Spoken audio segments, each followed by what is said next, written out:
What the hell? I thought you said the cops weren't on to you.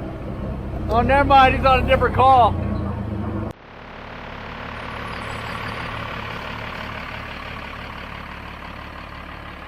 Dude.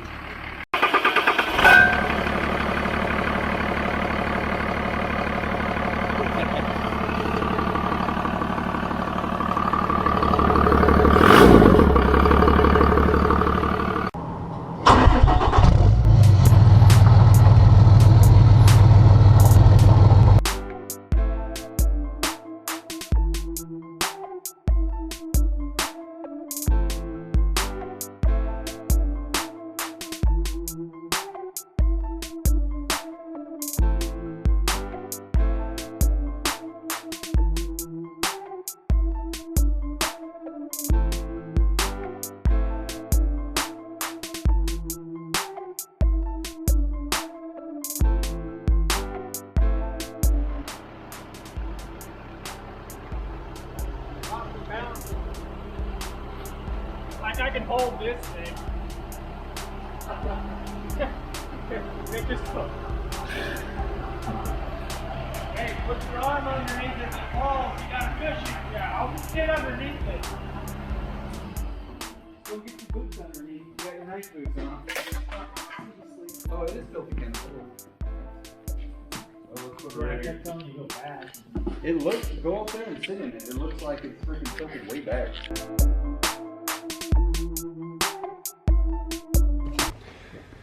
Are you guys ready to see some really, really bright lights? 168,000 lumens plus some change. Those new hyper lights are definitely lighting this place up. Oh, it's nice in here now. It's really bright. Welcome back to the channel, everybody. My name is Sam. This is V-Belt & Son. Today we're going to be talking about Grandma's truck and the new engine and transmission that's going to be going in it. Now, why do I call this Grandma's truck for you new viewers? Is because this literally was my grandma's truck. She bought it brand new in '97. Factory 12-valve Cummins, 4-speed, automatic, 4-wheel drive, extended cab long bed. It's a very sentimental truck to me. This thing was awesome back in the day, and I think when I'm done, it's going to be even more awesome. But brief story behind this truck. I rode off the lot with my grandma in this thing when it was brand new. And since then, she's put a very hard but honest 304-ish thousand miles on it. And in that time, she's only lost one automatic transmission. The factory original made it to 230,000 miles before it gave out, just lost overdrive. And, well, I put a new one in it for her. No more issues with the automatic since then. But the engine, on the other hand, well, you can see it's sitting right there and there's no head on it. It was always, in her word, it was prone to not overheat, but it always ran a little warm. So it got bad enough that she took it into a mechanic to have them look it over.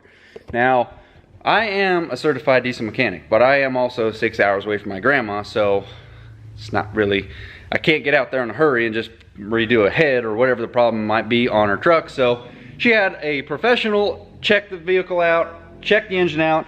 They decided it needed a head gasket. So she said, go ahead, slap a new one in there, and he did. Now, the professional mechanic, well, their head gasket job, it lasted 3 days before this thing had probably the most heat that it's ever seen. It completely 100% overheated.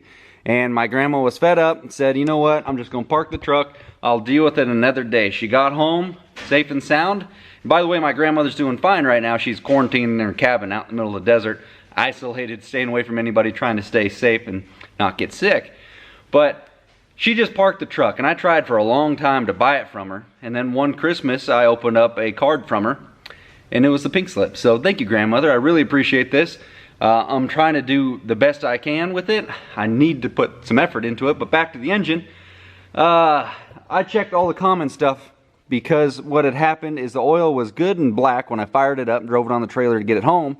But the problem occurred when I unloaded it. The oil turned to complete milk, and I noticed a couple things when I pulled the engine out. But first and foremost, yes, I did check the oil cooler. I pressure tested it. That's what everybody harps on me about, is that oil cooler. It was fine, pressured fine, all the gaskets were fine, no leaks out of that. But I also noticed a flaw that they had right there. They did not put a clamp back on that nipple to hold the hose on. So I was like, oh, that's why it overheated right there. But I know one of you guys think, why didn't your grandma know it was overheating? Dear old grandmother, what's her problem? Well, it was pouring down rain. She couldn't see the steam.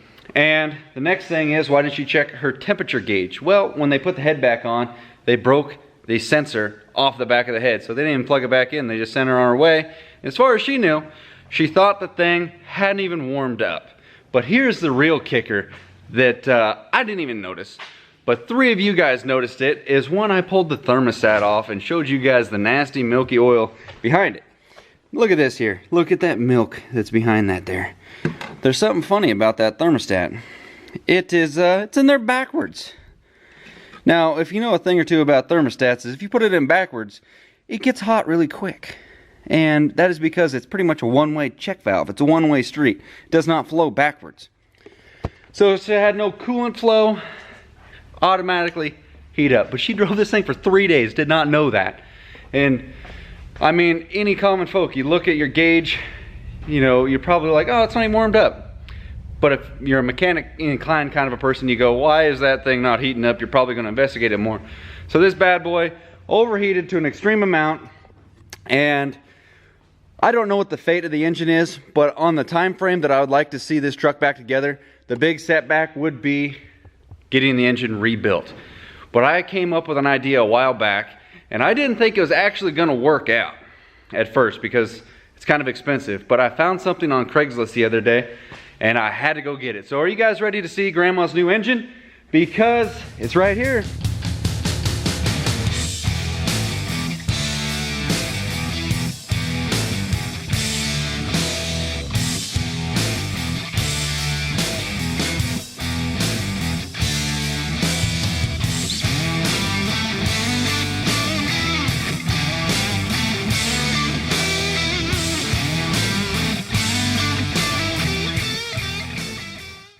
You guys just look at it. I get excited every time I see this engine. If you guys don't know what it was, judging by the intro, this is a P-pumped 24 valve engine. It is an early 2000 long block with a P-pump thrown on it. Now, I thought about this idea a while back, to have a 24 valve head put on Grandma's block, because I was like, that will be kind of a nice twist. It'll be a very unique truck, and I like the idea a lot about it. But then I looked in to see how much a conversion kit was to put a P-pump on it. You know, it was kind of expensive, so I kind of lost interest until I saw this on Craigslist. You guys saw the earlier, they fired it up on an engine stand for me. Checked out at idle, it had almost 90 PSI oil pressure. Very tight engine. Old boy went through it, planning on swapping it into one of his rigs, but he says he's on a Duramax binge, so he's trying to. They're swapping newer engine into old pre-smog vehicles, and they are sweet. But he went through this thing top to bottom. Everything is resealed, new tappet cover, gasket. It is clean. I am just thrilled on this thing. There's a couple things I'm gonna have to do different with it, and that is the fact of it does not have a spot for a mechanical fuel pump. We'd probably delete it anyway, but I just happen to have a fast lift pump that was here up at there. It's brand new. It came with my shop. Go figure. As for transmission, I am going to put a 6-speed manual in it. We will have a man's mission, and this is an MV5600. Everybody's favorite. Talk about it. Swap to an MV5600. It weighs about 1,000,000 pounds. I will say that much. Very solid. It takes a lot of abuse. So this combination will be. Comment below if you guys have seen one of these in a 12 valve truck. Okay, so we got a P-pump 24 valve engine going in it, MV5600 4-wheel drive package. I am just so stoked to get this in there, and this was the biggest setback, was waiting and trying to figure out what I'm going to do with an engine, because I didn't want to throw a bunch of energy into the truck and not have an engine ready for it. And I found this and I had to go get it, and the old boy made me a pretty decent deal on it, given the efforts that he put into making this thing just 100% cherry. It does have a cat turbo on it. I don't know if I'm going to run that, based on it might be difficult to get exhaust and stuff flanges up to the back and front and whatever. Might just put a stock 24 valve style turbo on there, a little HX35 action something. I got a couple of them laying in here. Oh, and I do have these I might throw in it as well. One question I will have for you guys is anybody that's P-pumped a 24 valve, the guy I bought it from said that there's a chance that you might have to lower the pop-off pressure on the injectors. Which that means is the pressure that the P-pump throws to these injectors might not be quite adequate to get the job done. We're guessing on a high RPM, possible on a load thing. But when they fired it up, I understand it fired up strong and true, and we'll see how it shakes out. But if you guys had experience with that, let me know now so I can get it knocked out before I throw it inside the truck. So a couple advantages with the 24 valve head. Mainly, it's unique. Somebody hasn't really done this that I know of anyway. And more airflow. Okay. I can put an exhaust brake straight on this thing. I would have to get different valve springs, which wouldn't have been a big deal since the head is already off Grandma's truck. But this thing should be an absolute ripper, and I cannot wait to put this in there. So that is the great unveil of this bad boy. And yeah, we just got to start hammering away with the truck. But we'll see you guys on the next one. I'm going to end this video here. That is the big unveiling of Grandma's new engine and transmission combo. It's a package I haven't seen thrown together ever. So anyway, guys, subscribe to the channel, comment something below, like this video. Definitely like this video. And I noticed I am at 33% of my viewers on my averages are subscribed to the channel. So there's like 67% of you guys that needs to subscribe, and I would really appreciate that. So we'll see you guys in the next one. God bless, everybody stay safe. Later. What? I think you missed a couple years there, Tyler. How many more years do we got to offer? 96 and a 96 and a half. Yeah, there's two. Wait. 97, 97, 97, 97 and a half. And we're going to put one of these in like a 48. And then we got a 99. Pretty soon we'll be at the 2019 and a half. Yeah. No, 2020 real soon. 2021 FORD. What?